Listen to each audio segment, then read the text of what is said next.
ఉత్తరాది రాష్ట్రాల్లో దట్టంగా కురుస్తున్న మంచు. జమ్మూ కశ్మీర్, హిమాచల్లో మైనస్ ఉష్ణోగ్రతలు. ఇళ్లు, రోడ్లు, వాహనాలపై దట్టంగా పేరుకున్న మంచు. స్థానికులు, పర్యాటకులకు తీవ్ర ఇబ్బందులు.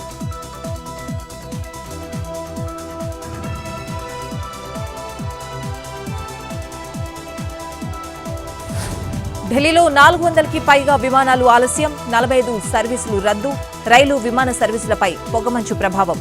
అనవసర ప్రయాణాలు రద్దు చేసుకోవాలంటూ అధికారుల సూచనలు.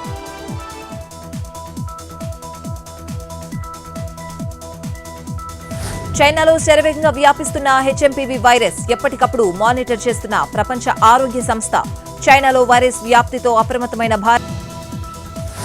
ఈ రోజు ప్రజాభవన్లో రాజీవ్ గాంధీ సివిల్స్ అభయహస్తం. సివిల్స్ ఇంటర్వ్యూకి ఎంపికైన అభ్యర్థులకు 1,00,000 సాయం. CM Revanth, deputy CM Bhatti చేతుల మీదుగా ఆర్థిక సాయం.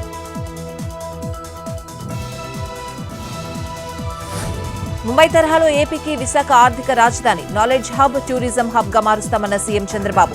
తూర్పు నావికాదళం విశాఖలో ఉండడం అదృష్టంగా భావించాలని వ్యాఖ్య.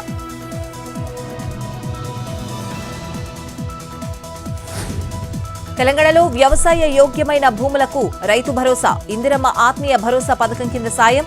ఏడాదికి ఎకరానికి 12,000 రూపాయలు ఇస్తామన్న సీఎం రేవంత్ రెడ్డి. ఈ నెల 26 నుంచి కొత్త రేషన్ కార్డులు మంజూరు.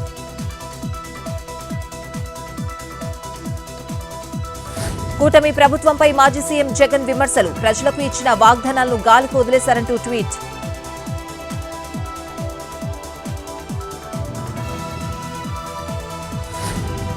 ప్రతి సోమవారం ప్రజల నుంచి ఫిర్యాదులు, సలహాలు స్వీకరిస్తాం.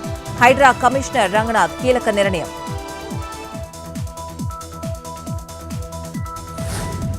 విశాఖలో ఆకట్టుకున్న నేవీ విన్యాసాలు. ఆర్కే బీచ్ వేదికగా నావికాదళ పరాక్రమం. 1971లో పాక్పై విజయంలో ఈస్టర్న్ నేవల్ కమాండ్ది కీలక పాత్ర. నాటి విజయానికి ప్రతీకగా ఏటా నేవీ వేడుకలు. విజయవాడ గవర్నర్పేట పాత బస్టాండ్ డిపోలో బస్సు దగ్ధం. బస్సులో ఆయిల్ నింపే సమయంలో భారీగా ఎగిసిపడ్డ మంటలు. షార్ట్ సర్క్యూట్తో మంటలు అంటుకుని పూర్తిగా దగ్ధమైన బస్సు.